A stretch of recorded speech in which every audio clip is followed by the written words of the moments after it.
सभी साथियों को छठ पर्व की मंगलमय शुभकामनाएं। छठ पूजा केवल एक व्रत नहीं, बल्कि यह माँ छठी मैया और सूर्य देव के प्रति अटूट श्रद्धा, गहन भक्ति और आत्म संयम का महापर्व है। कहा जाता है, जब कोई भक्त अपने मन की सभी इच्छाओं को त्याग कर सच्चे भाव से सूर्य भगवान और माता छठी की आराधना करता है, तो माँ छठी उसके जीवन के अंधकार को मिटाकर सुख, समृद्धि और प्रकाश से भर देती है। माँ छठी के व्रत और कथा के श्रवण से संतानहीन दंपत्ति को संतान सुख का आशीर्वाद मिलता है।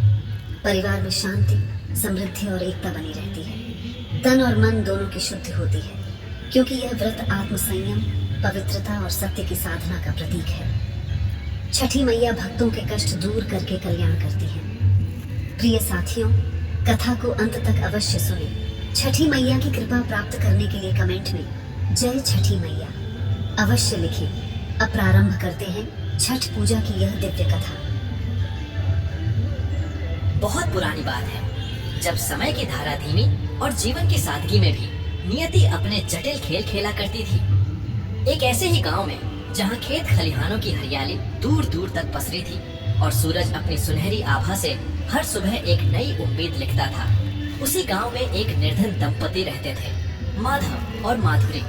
उनके हृदय गंगा की निर्मल धारा से भी अधिक पवित्र थे। उनके प्रेम में युगों की अटूट निष्ठा थी। माधव अपनी प्रिय माधुरी के लिए कुछ भी कर गुजरने को तैयार था और माधुरी अपने स्वामी के चरणों में अपना सर्वस्व अर्पित किए बैठी थी। किंतु हाँ, एक ऐसा किंतु था जिसने उनके जीवन को गहन विषाद से भर रखा था। उन्हें भीतर ही भीतर खोखला कर रहा था। उनकी गोद सूनी थी, संतान विहीन थी। उनके विवाह को वर्षों बीत चुके थे। वसंत पर वसंत आए और चले गए। खेतों में फसलें लहलहाईं और कटीं, पर उनके आंगन में किलकारी की ध्वनि कभी नहीं गूंजी। पहले पहल उन्हें लगा शायद अभी समय नहीं आया। फिर प्रतीक्षा ने आशा का रूप लिया, आशा ने बेचैनी का, और बेचैनी ने एक गहरे असहनीय दर्द का। माधुरी का हृदय मातृत्व की तीव्र लालसा में तड़पता रहता था। हर सुबह जब वह अपनी पड़ोसिनों को, अपने बच्चों को दुलारते देखती, तो उसकी आंखों में एक अनकही पीड़ा तैर जाती। वह अपने आंचल में छिपाकर आंसू बहाती, ताकि उसके स्वामी की आंखों में अपनी पीड़ा न उतर जाए। माधव भी कम दुखी नहीं था। वह अपनी प्रिय माधुरी के सूने आंचल को देखकर भीतर ही भीतर टूट जाता था। उसकी मर्दानी आंखों में भी आंसुओं का समुद्र उमड़ता, जिसे वह अपनी पत्नी से छिपाकर रात के अंधेरे में या खेतों में अकेले बहाता। वह अपनी पत्नी को देखता तो उसके मुख पर एक कृत्रिम मुस्कान ले आता, जैसे सब ठीक हो। पर माधुरी भी उसकी आंखों में छिपी व्यथा को पहचान जाती थी। एक दूसरे से दर्द छिपाते छिपाते उनका दर्द और गहरा होता चला गया। स्वामी, माधुरी एक दिन संध्या के समय माधव से बोली, जब वह कामकाज से थका हारा लौटा था। मन बहुत विचलित है। हर घर में हंसी खेल है, बस हमारा घर खामोश है। क्या यह मेरी ही कोई चूक है? क्या मेरे ही कर्म इतने हीन हैं? उसकी आवाज में दर्द का समुद्र था, जो पल भर में उमड़ने को तैयार था। माधव ने उसके हाथ अपने हाथों में ले लिए, जो वर्षों की मेहनत से खुरदुरे हो चुके थे। नहीं प्रिय माधुरी, ऐसी बातें क्यों करती हो? यह हमारी नियति है। नियति ने ऐसा खेल खेला है जिससे बचना किसी मनुष्य के लिए असंभव है। तुम दोष मत दो स्वयं को। हम दोनों एक ही राह के पथिक हैं, एक ही नाव के सवार। सुख दुख में हम साथ हैं। उसकी वाणी पर तो नियंत्रण था, पर उसकी आंखों में छलकते आंसुओं को माधुरी देख चुकी थी। वह चुपचाप उसके कंधे पर सिर रखकर जैसे और टूट गई। गांव समाज में उनकी स्थिति दिन ब दिन दयनीय होती जा रही थी। पहले लोग सहानुभूति दिखाते, फिर सलाहें देने लगे, और फिर धीरे धीरे उनकी सूनी गोद को लेकर कानाफूसी होने लगी। अभागिन है, इसका ही कोई दोष होगा, स्त्रियां एक दूसरे से फुसफुसाती। जिस घर में संतान न हो, वहां लक्ष्मी भी स्थिर नहीं रहती, पुरुष कठोरता से कहते। माधुरी को जब कोई पूछता, कोई खुशखबरी है क्या, तो उसके हृदय पर जैसे किसी ने गर्म सलाखें दाग दी हो। वह बस एक सूखी मुस्कान देकर सिर झुका लेती। पड़ोस की शादी ब्याह में बच्चे के जन्म से जुड़े संस्कारों में उसे दूर रखा जाने लगा। यह अभागिन है, इसके आने से अशुभ हो जाएगा, लोग कहते। कभी किसी बच्चे को प्यार से छूने जाती तो उसकी माँ झट से अपने बच्चे को खींच लेती, जैसे माधुरी की छाया भी उस पर न पड़ जाए। यह अपमान, यह तिरस्कार, यह उपेक्षा उस निर्धन दंपति के लिए भूख और गरीबी से भी अधिक कष्टकारी थी। माधुरी को लोगों के बीच सामान नहीं मिलता था। वह एक अभागिन समझी जाती थी। वह जब बाजार में जाती तो दुकानदार भी उसे तिरछी निगाहों से देखते। उसके हृदय में अपार कष्ट था जिसे वह दूसरे को बयां भी नहीं कर सकती थी। दिन प्रतिदिन उसकी आत्मा घावों से भरती जा रही थी। माधव को भी इस सब से बहुत पीड़ा होती। वह अपनी प्रिय को इस हाल में देख नहीं पाता था। माधुरी, तुम क्यों जाती हो ऐसी जगहों पर? क्यों सहती हो यह सब? एक बार उसने क्रोध और व्यथा से पूछा था। स्वामी, माधुरी के स्वर में वेदना थी। कहां न जाऊं? जीना तो पड़ेगा ना। और मैं कहां जाऊंगी, कहां छिपूंगी इस संसार से? मेरा अपराध क्या है? सिर्फ इतना कि मां नहीं बन पाई। उसकी आंखों से आंसुओं की धारा बह निकली। माधव उसे अपने सीने से लगा लिया और वे दोनों एक दूसरे के दर्द में मौन हो गए। संतान की चाह में वे वर्षों तक तड़पते रहे। उन्होंने कौन सा वैद्य नहीं दिखाया, कौन सा ओझा, तांत्रिक, पुजारी नहीं पूजे।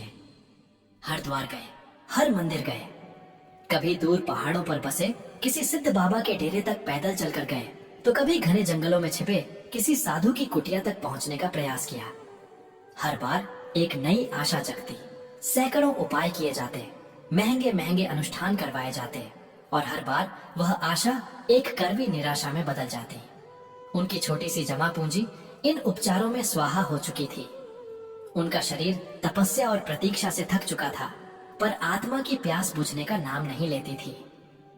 अरे, तुम लोगों की किस्मत में ही बच्चा नहीं है। एक बार गांव के एक ओझा ने, जिसने उनसे बहुत धन ऐंठा था, कठोरता से कहा था, व्यर्थ ही धन और समय बर्बाद कर रहे हो, जाओ अपनी किस्मत को कोसते रहो। यह बात उनके हृदय में तीर की तरह चुभ गई थी। माधुरी तो कई दिनों तक भोजन नहीं कर पाई। स्वामी, क्या सच में हम इतने अभागे हैं? उसने कांपते हुए हाथों से माधव का हाथ थामा। माधव ने उसे ढांढस बंधाया। नहीं प्रिय, ऐसी बात नहीं है। हम हार नहीं मानेंगे। जब तक सांस है तब तक आस है। पर उसकी अपनी आवाज में भी अब वह दृढ़ता नहीं थी जो पहले हुआ करती थी। उनके मन में अब संदेह और अविश्वास ने जगह बनाना शुरू कर दिया था। क्या ईश्वर भी उनकी नहीं सुन रहा? क्या वाकई कोई शक्ति नहीं है जो उनकी पीड़ा को समझ सके? उनकी आंखों में अब एक सूनापन, एक गहरा अवसाद घर कर गया था। जीवन जैसे रंगहीन हो चुका था। वे सिर्फ सांस ले रहे थे, जी नहीं रहे थे। दर दर की ठोकरें खाकर, लोगों की तान सुनकर, डांट खाकर वे दोनों भीतर से इतने टूट चुके थे कि अब किसी पर विश्वास करना भी मुश्किल हो गया था। एक दिन जब वे अपनी सारी आशाएं खो चुके थे और जीवन को एक बोझ मात्र मानकर काट रहे थे, माधव एक दूर के तीर्थ से लौट रहा था। वह थका हुआ था, मन खिन्न था। रास्ते में एक वट वृक्ष के नीचे एक वृद्ध तेजस्वी साधु बैठे थे। उनके मुख पर एक दिव्य तेज था, आंखों में असीम करुणा। माधव उनके पास से गुजरने लगा। तभी साधु ने उसे आवाज दी, बेटा, कहाँ जा रहे हो इस गहन उदासी के साथ? तुम्हारे नेत्रों में वर्षों का अनकहा दर्द छिपा है। माधव रुक गया। साधु की वाणी में ऐसी मिठास थी, ऐसी ममता थी कि माधव का हृदय अनायास ही पिघल गया। वह वहीं बैठ गया और अपने जीवन का सारा दुख, सारी व्यथा आंसुओं के माध्यम से उस साधु के सामने उंडेलने लगा। उसने माधुरी का कष्ट, लोगों के ताने, अपनी लाचारी सब कुछ कह डाला। उसकी कथा सुनते सुनते साधु की आंखों में भी करुणा के भाव उमड़ आए। जब माधव चुप हुआ तो साधु ने स्नेह से उसके सिर पर हाथ रखा। निराश मत हो वत्स, इस संसार में कोई भी दुख अनंत नहीं होता। हर अंधेरी रात के बाद सूर्य का उदय निश्चित है। तुम्हारे दुख का कारण तुम्हारी संतानहीनता है, मैं जानता हूँ, पर तुमने एक मार्ग अभी तक नहीं आजमाया। माधव ने उत्सुकता से ऊपर देखा। कौन सा मार्ग महाराज? हमने तो हर द्वार खटखटाया है, हर संभव प्रयास किया है। साधु मुस्कुराए, एक ऐसी मुस्कान जिसमें अनंत ज्ञान और विश्वास था।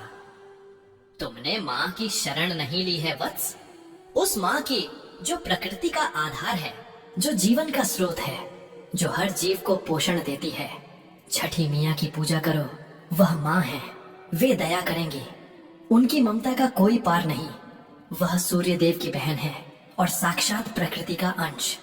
उनकी आराधना में जो शक्ति है वह नियति के लिखे को भी बदल सकती है। ये शब्द माधव के कानों में अमृत की बूंदों की तरह उतरे। छठी मियाँ। उसने यह नाम पहले भी सुना था, पर कभी इस गहनता से सोचा नहीं था। एक ऐसी माँ जो दया करती है। उसकी आत्मा में एक नई उम्मीद की किरण जगी। उसने तत्काल साधु के चरणों में प्रणाम किया और एक नई ऊर्जा के साथ घर की ओर लौटा। प्रिय माधुरी। माधव ने घर पहुंचते ही माधुरी को पुकारा। उसकी आवाज में एक नई चमक थी। हमें मार्ग मिल गया, हमें आशा की किरण दिखी है। उसने साधु की सारी बात माधुरी को बताई। माधुरी ने पहले अविश्वास से सुना। स्वामी, हमने इतने धोखे खाए हैं, इतनी ठोकरें खाई हैं कि अब किसी पर विश्वास करने की हिम्मत नहीं बची। क्या यह भी एक और झूठी आस होगी? उसकी आंखों में वही वर्षों पुरानी निराशा पुनः लौट आई थी। नहीं प्रिय माधुरी, माधव ने उसका हाथ थामकर दृढ़ता से कहा। उस साधु के मुख पर मैंने जो तेज देखा, उनकी वाणी में जो करुणा सुनी, वह किसी साधारण व्यक्ति की नहीं थी। उनका विश्वास अटल था। वे कह रहे थे कि माँ दया करेंगी। एक माँ ही तो दूसरे माँ के हृदय की पीड़ा समझ सकती है ना। बस एक बार, अंतिम बार, हम अपनी श्रद्धा और विश्वास को एक और अवसर देंगे। क्या तुम तैयार हो प्रिय? माधुरी ने माधव की आंखों में देखा। उन आंखों में एक नया संकल्प था, एक अदम्य विश्वास था। उसके भीतर भी मातृत्व की वह सुप्त अग्नि पुनः प्रज्वलित हो उठी। हाँ स्वामी, तैयार हूँ। अपनी माँ के लिए, अपने बच्चे के लिए मैं हर तपस्या करने को तैयार हूँ। चाहे कितनी भी कठिन अग्नि परीक्षा हो, अगर माँ की दया मिलती हो तो मैं उसमें कूदने को तैयार हूँ। उसके हृदय में आशा की एक लहर दौड़ गई। अपार कष्ट सहते सहते आज पहली बार किसी ने माँ की बात की थी और इस शब्द में ही उसे असीम सांत्वना मिली।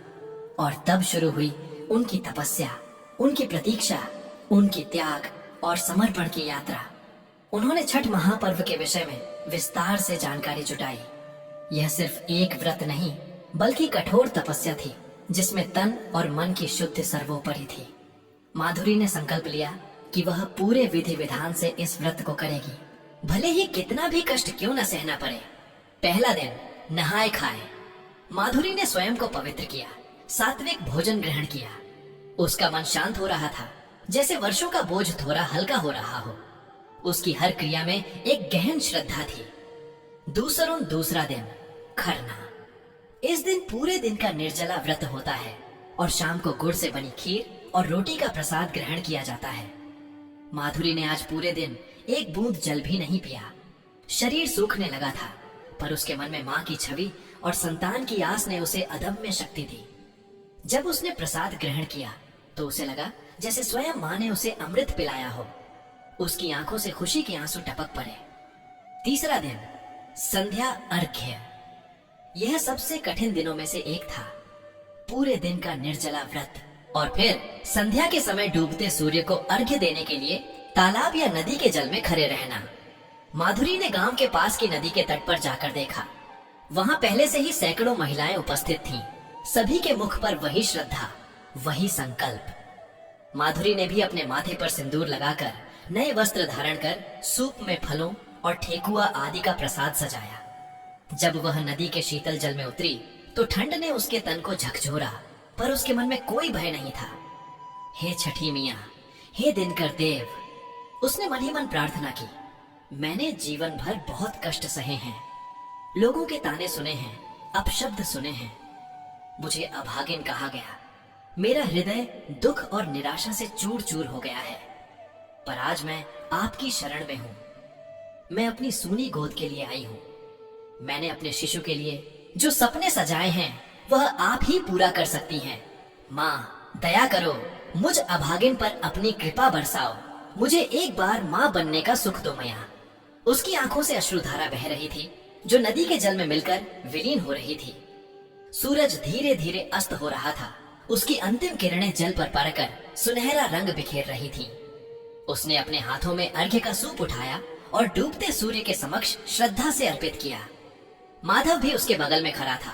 अपनी पत्नी की इस अपार तपस्या को देखकर उसकी आंखें भी नम थीं।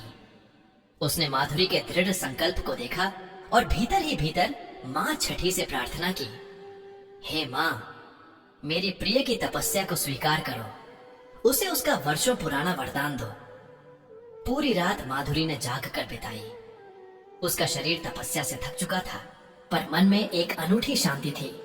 उसे ऐसी अनुभूति हो रही थी जैसे कोई अदृश्य शक्ति उसे सहारा दे रही हो। उसके भीतर मातृत्व की वह अग्नि अब धधक रही थी। चौथा दिन, उषा अर्घ्य। यह महापर्व का अंतिम और सबसे महत्वपूर्ण दिन था। रात भर जागरण के बाद भोर होते ही माधुरी पुनः नदी तट पर पहुंची। अभी भी अंधेरा छाया था, पर पूरब क्षितिज पर लाली फैलने लगी थी। शीतल हवा चल रही थी, जिससे उसके शरीर में कंपी छूट रही थी, पर आज उसे कोई कष्ट महसूस नहीं हो रहा था। उसकी आंखें केवल पूरब दिशा में टिकी थीं, जहां से नवजीवन का सूर्योदय होने वाला था। उसके सूप में वही प्रसाद थे, सजे धजे, माँ को अर्पित होने को तैयार। जैसे जैसे सुबह की लाली बढ़ती जा रही थी, माधुरी का हृदय और तीव्र गति से धड़कने लगा। उसकी सारी आशाएं, सारे सपने, सारी प्रार्थनाएं इस एक घड़ी में समाहित थीं। उसने आंखों में जल भर लिया और मन ही मन छठी मियाँ का नाम जपती रही। माँ, बस अब आपकी ही आस है। मेरी तपस्या का फल दे दो मैया, मुझे वह सुख दे दो जिसके लिए मैं पल पल तड़पी हूँ। और तभी क्षितिज पर धीरे धीरे सूरज भगवान का पहला सुनहरा बिंब प्रकट हुआ। उसकी किरणें जैसे ही जल को छुई, एक अद्भुत स्वर्णिम प्रकाश चारों ओर फैल गया। उस क्षण माधुरी ने महसूस किया जैसे एक अनूठी ऊर्जा, एक दिव्य आभा सीधे सूर्य से उसके हृदय में उतर रही हो। यह मात्र सूर्य की किरणें नहीं थीं, यह साक्षात माँ छठी मियाँ की कृपा थी। एक पल के लिए माधुरी को लगा जैसे वह किसी और लोक में पहुंच गई हो। उस प्रकाश ने उसके तन मन को जैसे शुद्ध कर दिया, उसके वर्षों के कष्ट को धो डाला। उसने आंखें बंद कर लीं और माँ के प्रति कृतज्ञता से भर गई। जब उसने अपनी आंखें खोली तो उसने अर्घ्य अर्पित किया। उसके बाद उसने देखा कि उसके घर की दिशा से एक दूधिया शीतल प्रकाश उसके आंगन में प्रवेश कर रहा है, जैसे कोई अदृश्य शक्ति उसके घर को पवित्र कर रही हो। माधव भी यह दृश्य देखकर आश्चर्यचकित रह गया। उसने भी उस प्रकाश को अपने घर की ओर जाते देखा। वह अलौकिक था, साक्षात देवीय प्रकाश। व्रत पूर्ण होने के बाद माधुरी घर लौटी। उसके मन में एक अजीब सी शांति और विश्वास था। कुछ दिनों बाद ही उसे पता चला कि उसके सूने आंचल में अब एक नन्हा जीवन पल रहा है। यह खबर सुनकर माधव और माधुरी खुशी से झूम उठे। वर्षों की तपस्या, त्याग और प्रतीक्षा का फल उन्हें मिल चुका था। उनकी आंखों से जो आंसू बहे, वे अब दुख के नहीं बल्कि अपार आनंद और कृतज्ञता के थे। माधुरी ने साक्षात छठी मियाँ के दर्शन जैसे कर लिए थे। उसे लगा माँ अपने बच्चे की इच्छा पूर्ण करने साक्षात उसके घर आई थी। 9 महीने बाद उनके घर एक सुंदर स्वस्थ शिशु ने जन्म लिया। उनकी गोद में वह नन्हा सा प्राण एक ऐसा प्रकाश था जिसने उनके जीवन के सारे अंधेरे मिटा दिए। गांव में यह खबर आग की तरह फैली। जो लोग कभी माधुरी को अभागिन कहते थे, जो उसे दूर रखते थे, वे अब इस चमत्कार को देखकर अचंभित थे। उनकी आंखें विश्वास से भर उठी थीं। उनका अविश्वास श्रद्धा में बदल गया। माधुरी और माधव की कथा अब केवल उनकी अपनी कथा नहीं रही, बल्कि पूरे गांव के लिए आशा का प्रतीक बन गई। वह दिन सिर्फ उनके लिए नहीं, पूरे गांव के लिए आशा का प्रतीक बन गया। गांव के लोगों ने देखा कि कैसे अपार कष्ट सहने के बाद असीम श्रद्धा और अटूट विश्वास से नियति के लिखे को भी बदला जा सकता है। माधुरी और माधव के घर में अब किलकारियां गूंजती थीं और उनके आंगन में खुशियों के दीप जलते थे। तभी से लोग कहते हैं, छठी मैया के व्रत में सिर्फ माँ का प्रेम नहीं, हर आत्मा का विश्वास जुड़ा होता है। यह केवल संतान प्राप्ति का व्रत नहीं, बल्कि समर्पण, त्याग और अटूट आस्था का पर्व है। यह पर्व सिखाता है कि कितनी भी कठिन परिस्थितियां क्यों ना हो, यदि हृदय में सच्ची श्रद्धा और विश्वास हो, तो माँ की ममता असंभव को भी संभव बना देती है।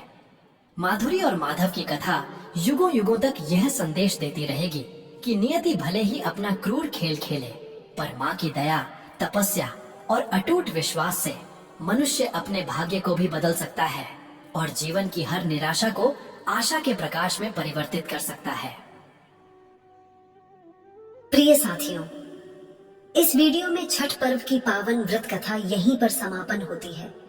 हम कामना करते हैं कि छठी मैया की कृपा आप सभी पर बनी रहे, आपके जीवन में सदैव सुख, शांति समृद्धि और सकारात्मक ऊर्जा का संचार होती रहे। ये विशेष दिन न केवल भक्ति भाव से भर देती है, बल्कि हमारे जीवन में एकता, प्रेम और आस्था का संदेश भी लेकर आता है। छठ पूजा की व्रत कथा को सुनने के लिए हृदय से धन्यवाद। कृपया अपने विचार और अनुभव कमेंट्स में अवश्य साझा करें और जय छठी मैया लिखना न भूलें। आपके द्वारा किए गए कमेंट्स न केवल आपको प्रेरित करेंगे, बल्कि अन्य दर्शकों के लिए भी भक्ति और श्रद्धा का स्रोत बनेंगे। जय छठी मैया।